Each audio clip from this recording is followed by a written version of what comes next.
Mama T blew bubbles. She blew bubbles at births and baptisms. She blew bubbles on birthday parties and on special occasions. She blew bubbles at graduations and weddings. And she blew bubbles at funerals and wakes. I fell in love with stories, listening to my sisters read to me, and to Mama T's voice in my ear telling me tales of strong queens and the legend of a brown-skinned woman who stood alone, unmoved, when phantoms dressed in white came at the darkest time of the night and threatened her life. A conversation between a woman of African origin and a Nazi changed both their lives and mine. I have learned history through the lives of my ancestors. Through stories, I have traveled to towns on top of mountains and villages in valleys. It is through stories that I have learned that all people in this world, we breathe the same air, we drink the same water, we all cry when in pain, and we laugh with joy, and we all have the capacity to love deeply. Stories carry the message of my faith. Stories remind me who I am. The story has the power to instruct, to inspire, and to illuminate. It is the stories that we believe that become our lives. In a particular place, and at that time, I was attending a professional conference. It was held in one of those large conference centers. There were dozens of workshops and seminars going on at the same time. I could not find the workshop I had signed up for. Quite frankly, I was lost. Wandering down one of the corridors, a speaker's voice caught my attention. I looked in, and the room was packed. And the only sound was that of the speaker speaking. People were all captivated. Some sat forward on the edge of their chairs, leaning into him. Others sat back, their arms crossed, looking completely relaxed. Some stood with their backs against the wall, and others sat on the floor. Even those who sat on the floor and could not see the speaker, they were held captivated. This business leader was telling a story about how he transformed his vision into a reality. It was something in his voice that captured our attention. It was his story of success that engaged all of us. It was the story. And as I stood there listening to him, a question formed in my mind. Can I transform my vision, that of a storyteller, into reality?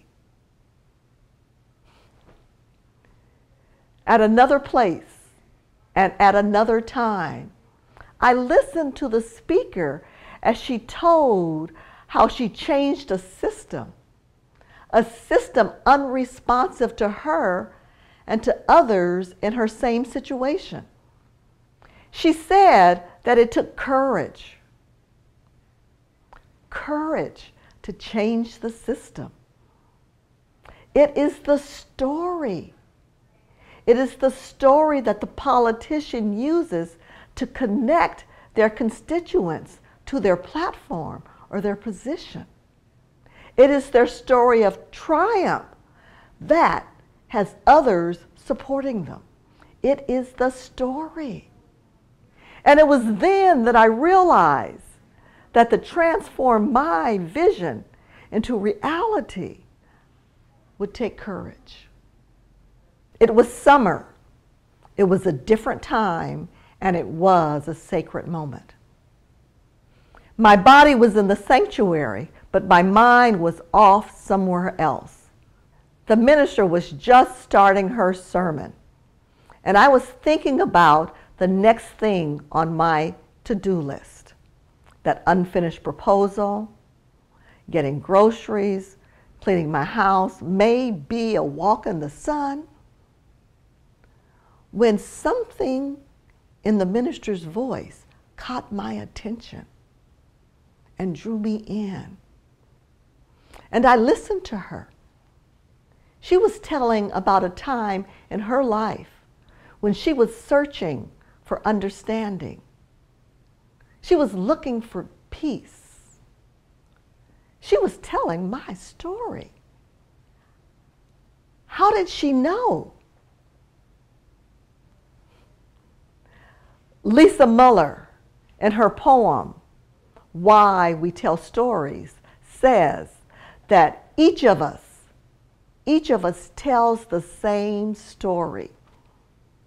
The story of a life lived, yet no two of us tells it exactly the same way twice. Joseph Campbell says that cultures and societies across the world use the story to tell of an inner experience. The task of the story, therefore, is to communicate from one center of consciousness to another in such a way that an actual shock of experience will have been rendered. Not a mere education or information for the brain, but an experience traveled across the void of time and space from one center of consciousness to another. It is the story. It is the story that transmits the vision. It is the story of triumph that inspires hope. It is the story of unity that illuminates us all. My vision has been transformed into a reality. Me, a teller of stories. I tell stories to instruct. I tell stories to inform. I tell stories to inspire. And I tell stories to illuminate. And I tell stories just for the sheer joy of entertaining and delighting others. Mama T says that a people without stories become lost in the unknown.